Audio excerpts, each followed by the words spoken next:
एक मित्र लिखते हैं, आपके सानिध्य में लगता है कि जीवन में कोई चिंता, अशांति, तनाव नहीं रह गया है, लेकिन अपने घर वापस लौटते ही लगता है कि सब चिंता, अशांति, तनाव वापस लौट आया है। कृपया मार्गदर्शन करें।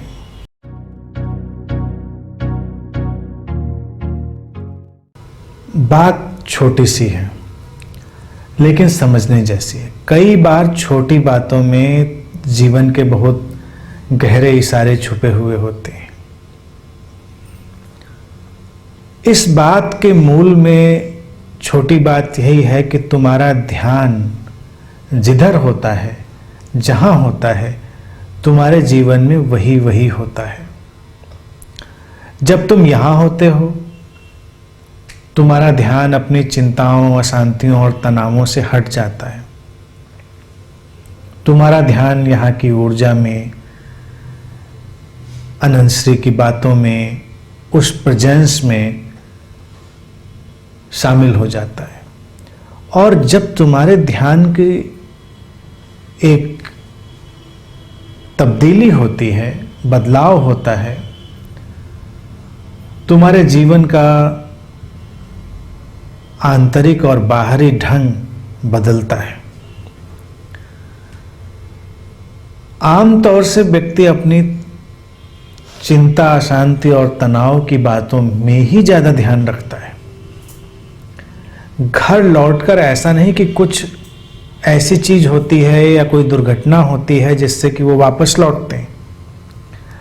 घर लौटकर सारी नकारात्मक चीजें इसलिए वापस लौटती हैं क्योंकि फिर तुम्हारा ध्यान शिफ्ट हो जाता है। फिर तुम्हारा ध्यान अपनी अशांति पर, अपने तनाव पर, अपनी चिंताओं पर आ जाता है।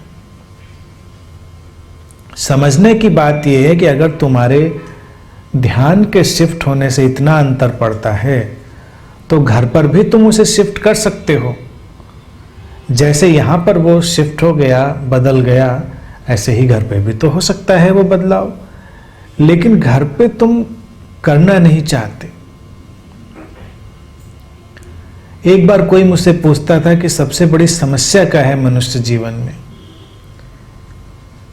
तो मैंने कहा कि सबसे बड़ी समस्या मनुष्य जीवन की यही है कि मनुष्य समस्या के बिना नहीं जी सकता।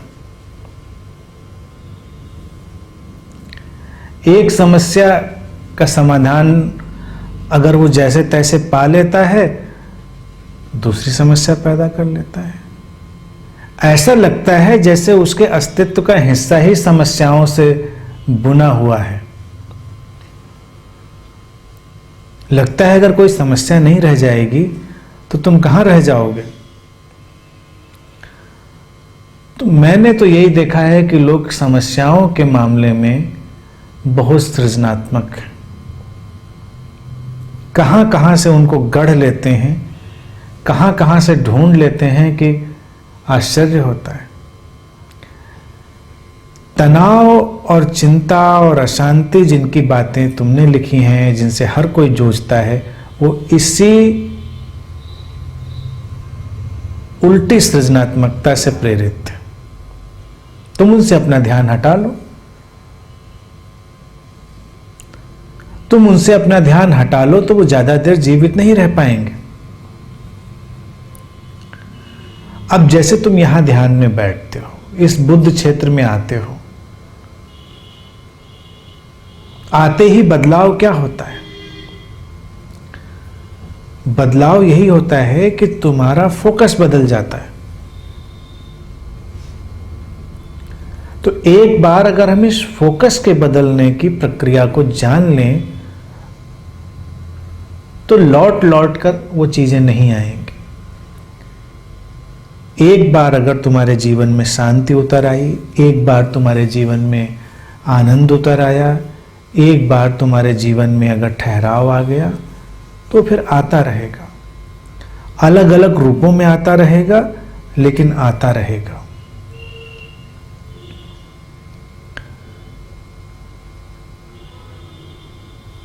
बुद्ध क्षेत्र की एक ऊर्जा होती है, निश्चित रूप से वो अपना काम करती है। लेकिन फिर दूसरा सत्य यह भी है कि बुद्ध क्षेत्र की ऊर्जा टाइम और स्पेस, स्थान और समय के परे भी होती है। अगर तुम उससे जुड़ सको तो स्थान और समय के परे भी वो अपना काम करती है। जुड़ना फिर से तुम्हारे फोकस की शिफ्टिंग ही है, तुम्हारे ध्यान का बदलाव ही है। यहां तुम जुड़ा हुआ महसूस करते हो क्योंकि तुम जुड़ना चाहते हो।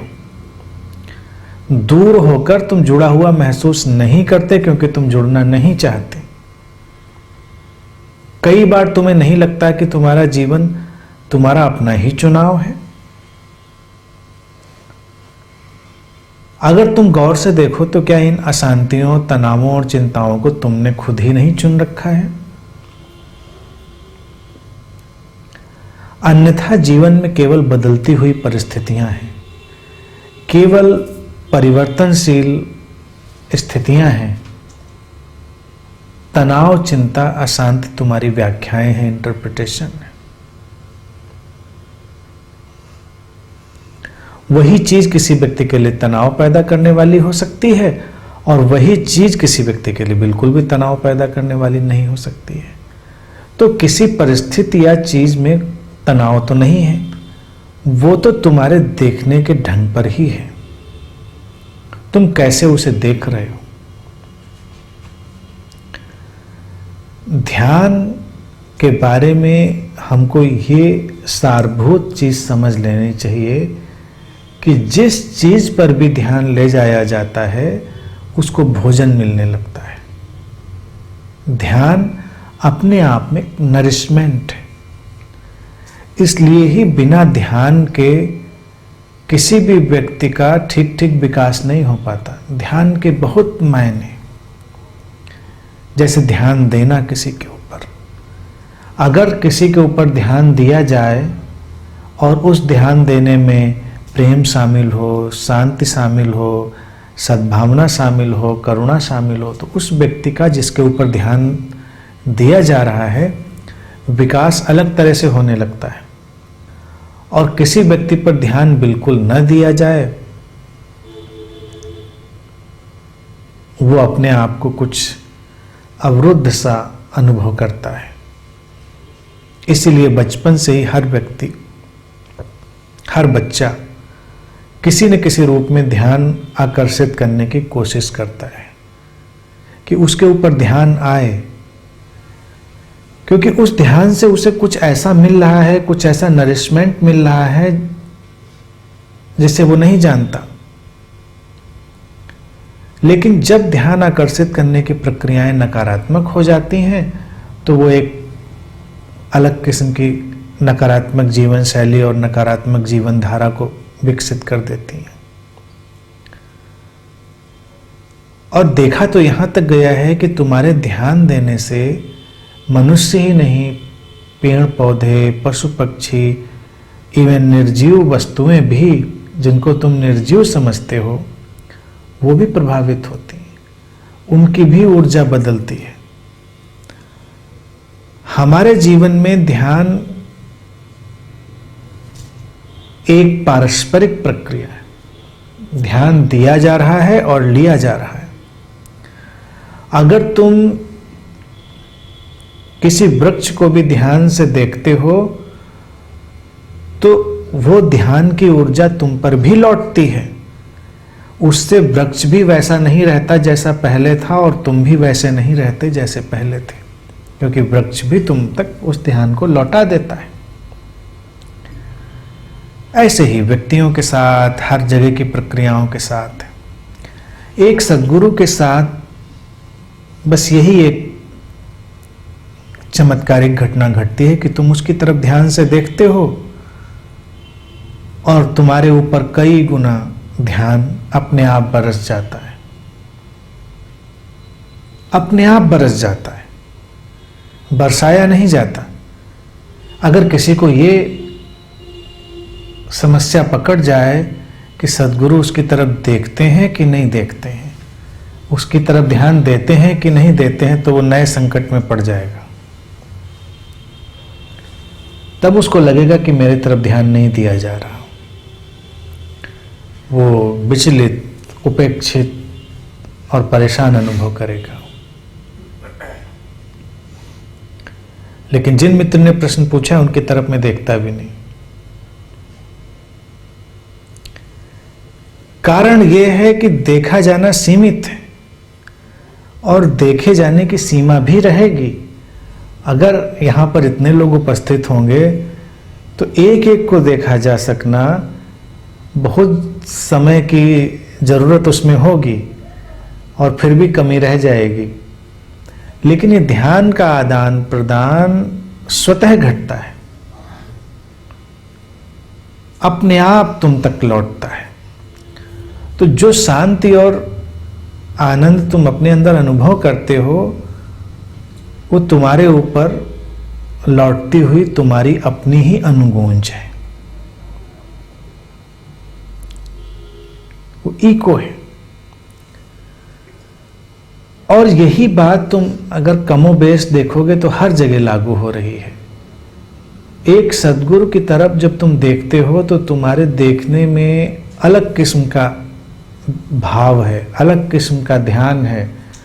तुम अपनी सीमाओं से मुक्त होना चाहते हो, तुम अपने बंधनों से ऊपर उठना चाहते हो, तुम अपने जीवन की जितनी भी विषमताएं हैं, विसंगतियां हैं, सबसे हट जाना चाहते हो।